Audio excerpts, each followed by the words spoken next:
Bonjour, je suis Julien Lezès, lecteur d'âme et lecteur akashique, praticien énergéticien depuis 30 ans, fondateur de l'Akasha Academy. Bienvenue sur mes discussions podcast. Profitez de ces connaissances et laissez-moi vos commentaires. Notre bien-être, nos émotions et même nos actions pourraient être influencés par 7 points d'énergie dans notre corps. Aujourd'hui, on va plonger dans ce concept des chakras et voir comment ils peuvent structurer un vrai cheminement personnel. Oh, ça m'intéresse déjà. Les chakras, c'est un sujet qui revient souvent dans les discussions sur la spiritualité et le développement personnel. Mais comment est-ce qu'on les utilise concrètement pour avancer dans la vie ? Étudions chaque chakra spécifique. On commence par le chakra racine, qui est la base de tout. C'est là qu'on travaille sur l'ancrage, la confiance en soi et l'amour de soi. C'est un peu comme planter les racines d'un arbre avant qu'il ne puisse grandir. Oui, ça fait tellement de sens. Si on n'a pas de base solide, tout ce qu'on construit au-dessus risque de s'effondrer. Et après cette première étape, qu'est-ce qui vient ensuite ? Ensuite, on passe au chakra sacré, qui est souvent appelé le cerveau des émotions. Là, on explore nos ressentis, on apprend à les accepter et à comprendre leur rôle dans notre vie. C'est une étape essentielle pour gérer nos émotions et embrasser notre unicité. Le chakra sacré est aussi lié à la créativité et à la sexualité, non ?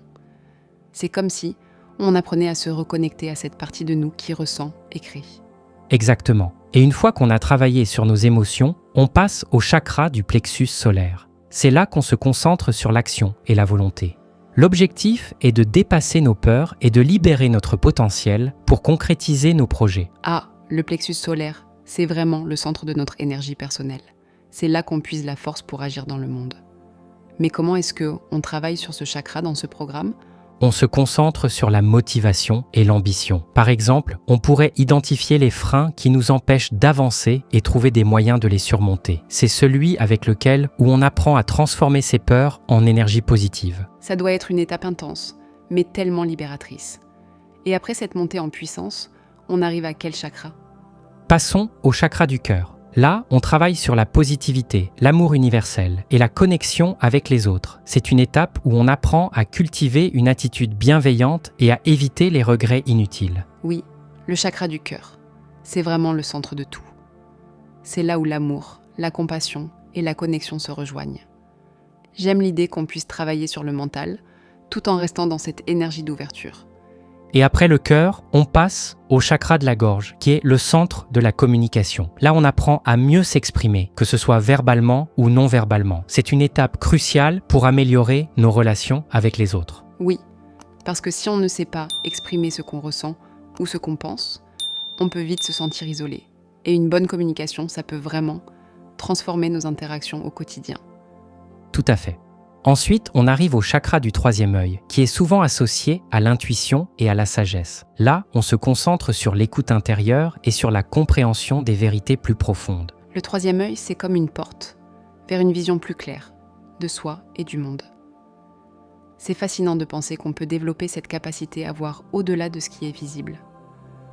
Oui, et enfin, on termine avec le chakra couronne. C'est l'étape finale, celle de la maîtrise et de l'accomplissement. Là, on travaille sur l'idée d'être pleinement soi-même, peu importe les défis que la vie nous lance. Quelle belle progression.